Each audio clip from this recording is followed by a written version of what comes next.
All right, outraged Republicans, including our next guest, accuse Speaker Pelosi of prioritizing marijuana over coronavirus relief as Democrats push a bill to legalize pot while millions of Americans devastated by the pandemic wait for a deal. All right, House Minority Leader Kevin McCarthy joins us right now, I believe, from our nation's capital. Thank you very much, Leader, for joining us. Thank you. Good morning. It's all about priorities. You may want to help people who are, they don't have any money because of the pandemic, but Nancy Pelosi wants to work on cannabis and cats, as you tweeted. Well, that is so true. 38 times since the summer, the Democrats have voted against any COVID relief.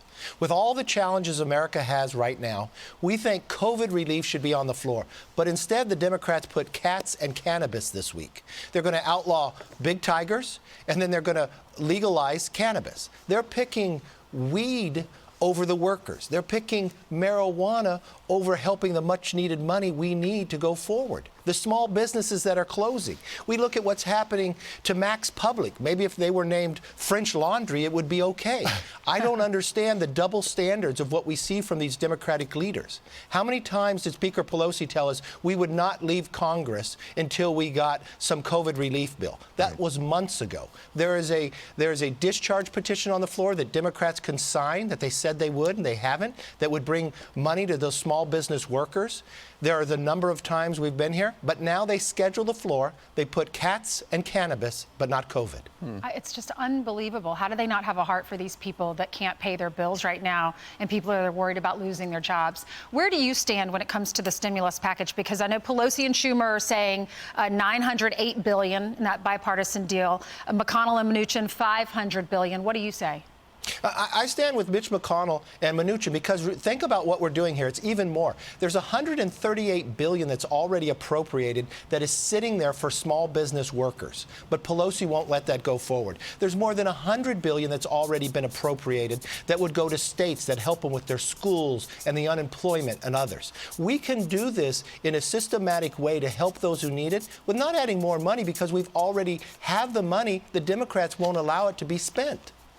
Yeah, I just hope it's a bipartisan situation. She came down off 2.4, down to 1.8, and now she'll take $900 billion.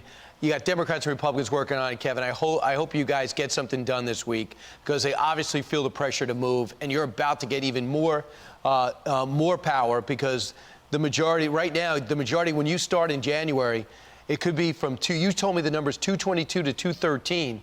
So they're going to be Democrats who are already defecting from them. She's going to need Republicans to pass anything. So maybe you guys can get together and lay the groundwork for something bipartisan. But something else is going on in California that I think is significant. Your two-faced politicians are telling the people to do one thing, and they're doing the exact other. Here's Bill McGluen. He's from KTTV over in California. He broke this story.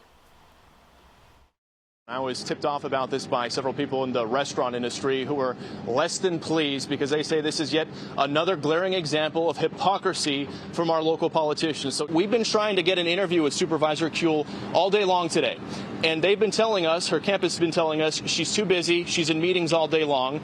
Well, it turns out that's not true because she just had an interview with another affiliate here in L.A. where she is playing the victim and essentially said she's getting death threats and that she came here because she wanted to personally deliver the news to the restaurant that she was going to put them out of business. Strange explanation. Well, she's talking about people who go say ban outdoor dining and then go do outdoor dining, like your governor and like your mayor. What's your reaction to your state just having this double standard? This double standard. It is. These double standards are despicable. I mean, if every restaurant in California would just change their name to the French Laundry, I guess it would be okay. Because you have the mayor of San Francisco, she was at the French Laundry. The governor, he's at the French Laundry with no mask sitting next to the medical lobbyists for association. It's okay if you're one of these elite Democrats that dictate what you can do in your life, but not within their own, they could do whatever they want. Or maybe the mayor of Austin that films that you should not leave while he's sitting in Cancun. This is what makes America so mad. These are our Democratic leaders that think they are above everyone else and can tell us what to do. But again, they could do whatever they want. We have only seen this in these socialist countries of these elitists. Instead of understanding what do the workers need, what do those who are being harmed so much, what about those children who can't be in school, that we could have resources to protect them, to help those who are unemployed, to help those small businesses. I was a small business owner. I know what it's like to have a dream, but to have government crush you in every aspect, that's just despicable. And you left out Speaker Nancy Pelosi, who, when the salons were closed, she went in, she got her hair done, no mask, and then she blamed the salon owner. Salon owner set me up. Darn it, I didn't do anything wrong. All right, Leader McCarthy, thank you very much for joining us live today. Thank you.